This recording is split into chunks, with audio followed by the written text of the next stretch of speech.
Every short-term rental deal scales you up incrementally, but in much larger increments than other asset classes, and each deal makes a bigger impact. You can get to your true financial freedom number in 5, 6, or 7 deals, and why I'm really passionate about boutique hotels, because you can do it in one.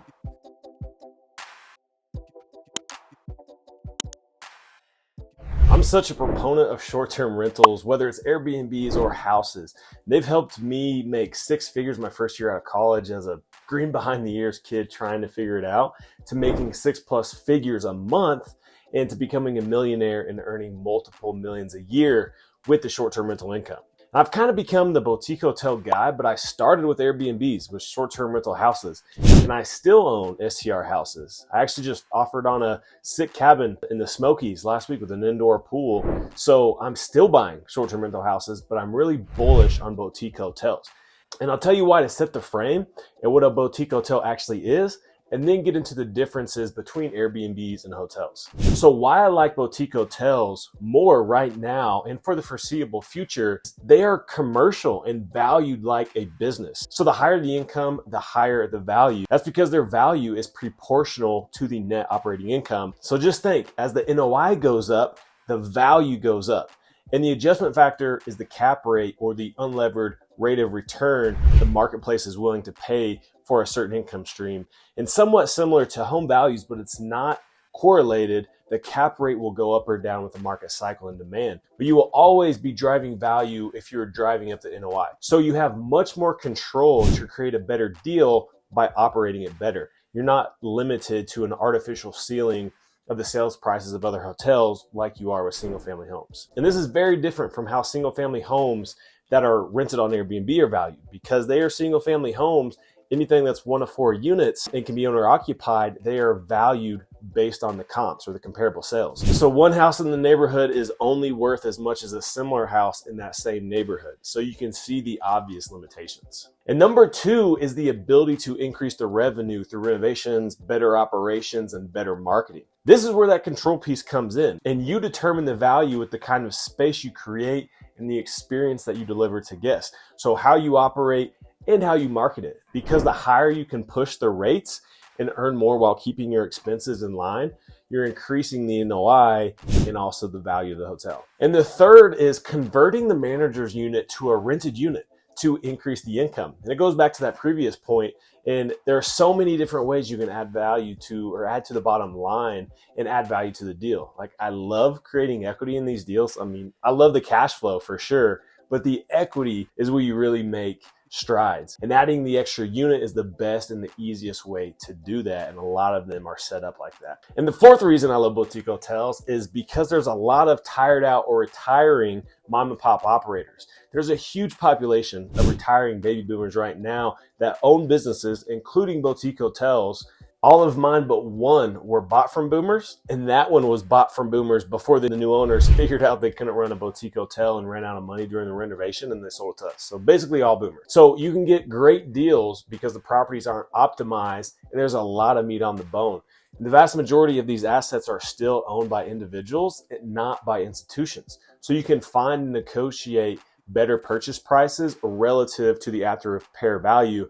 So there's a lot of spread. And the fifth is the ability of seller financing, because most of these properties are owned by boomers who bought the hotels years ago or even decades ago. Most of them are low leverage, if any at all, meaning they either have a small mortgage balance that you can pay off, or they completely have no mortgage on it, or they have no loan at all, which makes seller financing even easier to pitch.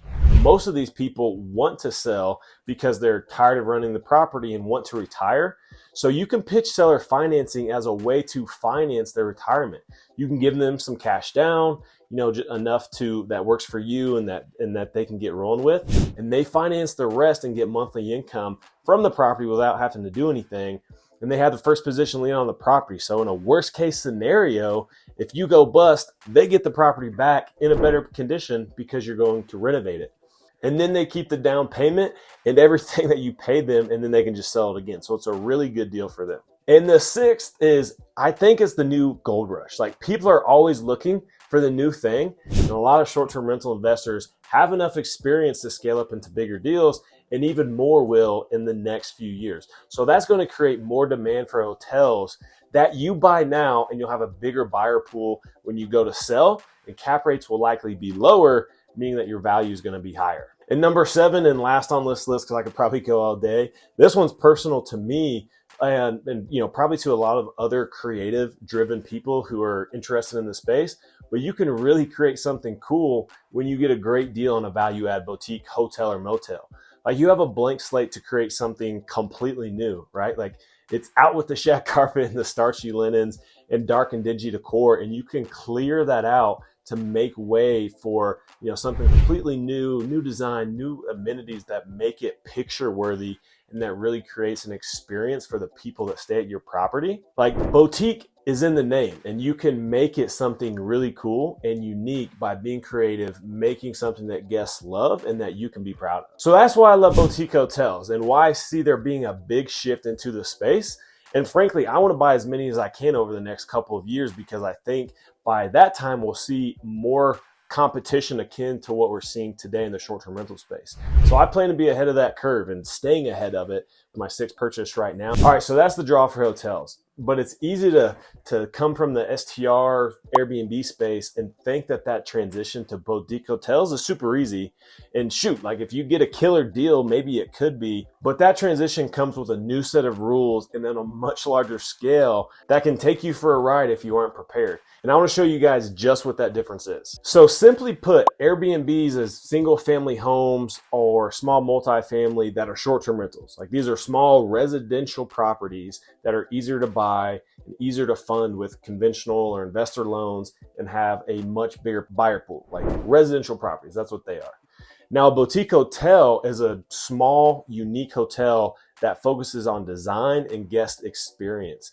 They're generally less than 100 rooms, though the one I'm buying right now is 130 rooms. And they offer a personal feel that oftentimes has an appeal to the local area or the local culture. And the difference between STRs and boutique hotels is like being a real estate agent or owning a real estate brokerage. It's like being a graphic designer versus owning a graphic design business. Like, in simple terms, it's the same activity but scaled way up, and it actually becomes an operating business that requires a different set of skills out of you as the owner. Like, you go from doing the things to managing the things being done.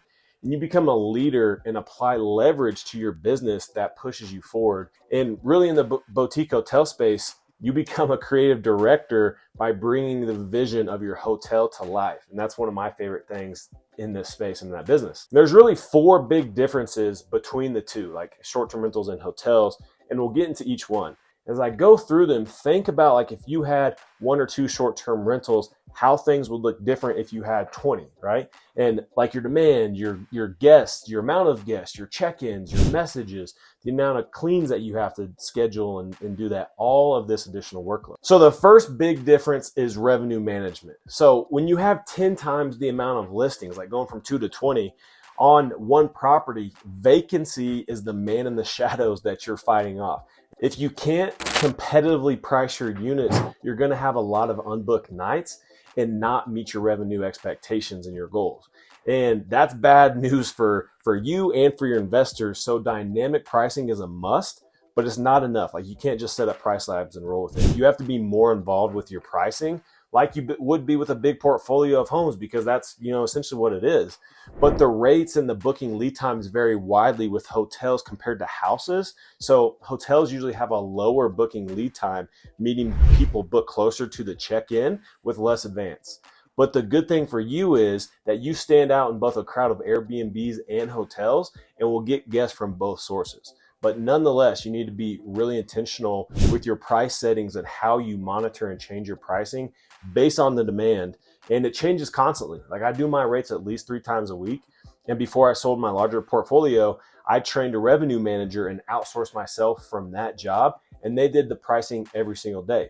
And we were always on top of our rates, and we outperformed our competition consistently because of it. Hey, and real quick, if you guys are finding this video valuable, please hit the like button to tell the YouTube algorithm it's a good video, and other people can benefit from it. So next is your operations. There's multiple things that go into this, but I think there's three really big ones to focus on. So the first is your team. And now one of the biggest limiting beliefs I hear is that you can do it better yourself. And with one or a few short-term rentals, you may be able to do it better yourself, but as you grow, at what cost? Like what are you giving up? So you're always balancing your time for your capacity. And the more time you spend doing the things in your business, the less capacity you have to grow the business. You really need to get over the fact that some people are better at things than you. And even if you're like really outstanding in areas of your business, if you hire someone that's only 70% as good as you, you still get your time back to make other improvements in the business, right? And labor is like scalably more productive. So if you hire two people that are 70% as good as you, they're now at 140% of your capacity. So you want to hire people to work together without your constant direct involvement. As you go from doing it yourself to hiring people, your team starts to build, right? And your skill set has to evolve from a doer to a manager and a leader. So that's your team. The next is your systems. So how many times have you been bogged down by a to-do list and just repeatedly doing the same thing? And when you create a system and utilize your team to run it, the things that need doing get done on time with consistent quality. By putting those systems in place, you eliminate yourself as the bottleneck, which is usually the case. So you need to document your processes, find great people, train your team, and then just get out of the way and manage them. Let them do their thing. And the third big piece of your operations is your metrics. So your metrics become really important on a portfolio scale. So things like your booking lead time, your average length of stay, your review scores, or like your OPR score, like those have a big impact on your performance. With one listing, you might not even pay attention to those things as long as you're making money, because most hosts don't. And if that's you, that's okay. But you can get eaten alive if you overlook these things as you scale up, because they're all inputs into your revenue.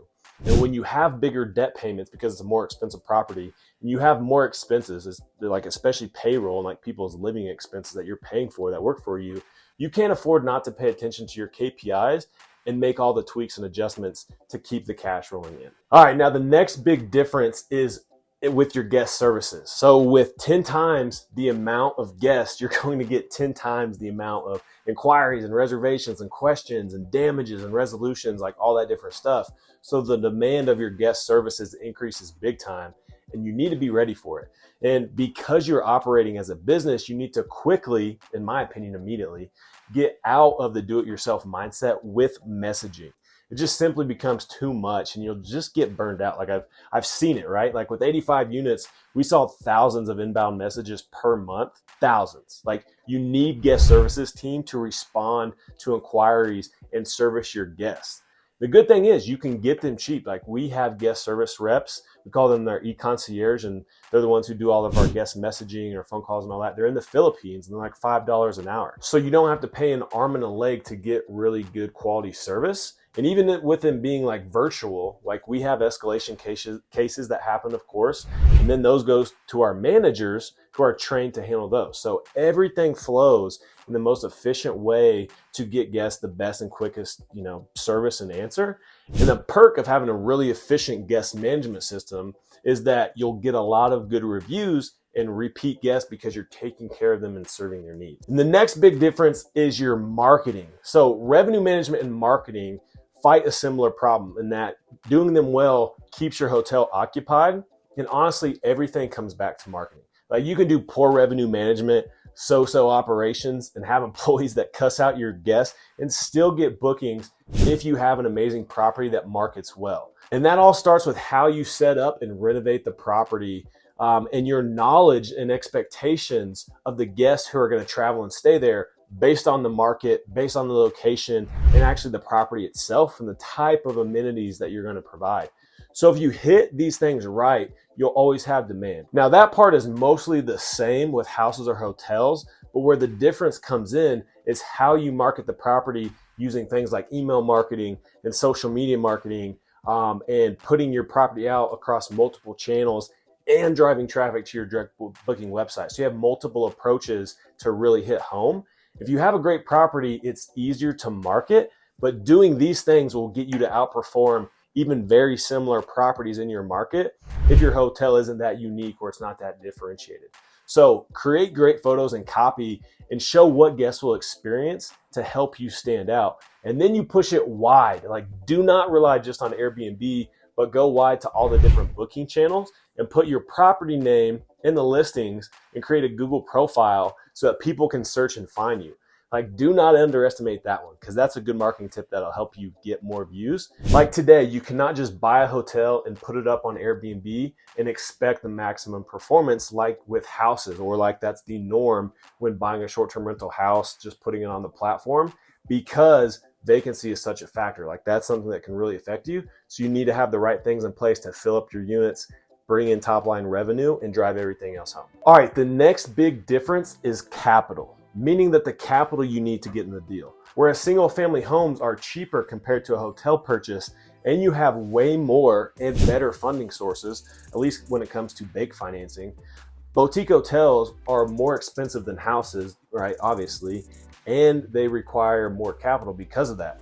And like we talked about, there are ways you can get low down deals, but if you're doing a value add project, which is the most likely case, to make a deal worth doing, because no one wants to, buy the dingy motel off the interstate at a 10 cap and keep it just the same. Like, that's a different group of people that are not watching this video.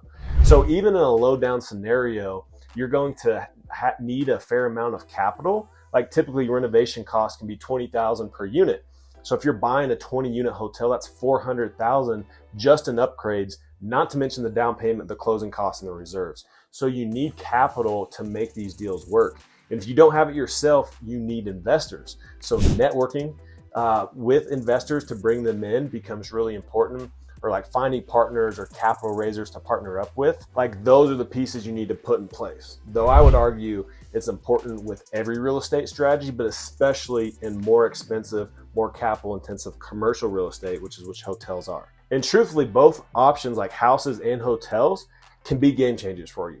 It's all really in your desire to go bigger and make more money, or to get to your goals quicker with less deals, or to just really express your creative side and create something really cool for your guests, which I think is a lot easier to do in the hotel space. Every short-term rental deal scales you up incrementally, but in much larger increments than other asset classes, and each deal makes a bigger impact. And you can get to your true financial freedom number in 5, 6, or 7 deals. And why I'm really passionate about boutique hotels is because you can do it in one. And those are the big differences. If you guys can identify those areas in your current business and how to bridge the gap, you can do extremely well. Like, it's a very comparable game, short-term rentals to hotels, but it is like going from flag football to tackle. So this video is aimed at giving you like the pads and the helmet to protect and cover your blind side, and the playbook to play that game at a high level. So I hope you guys found value in this. And if so, please hit the like button and subscribe for more.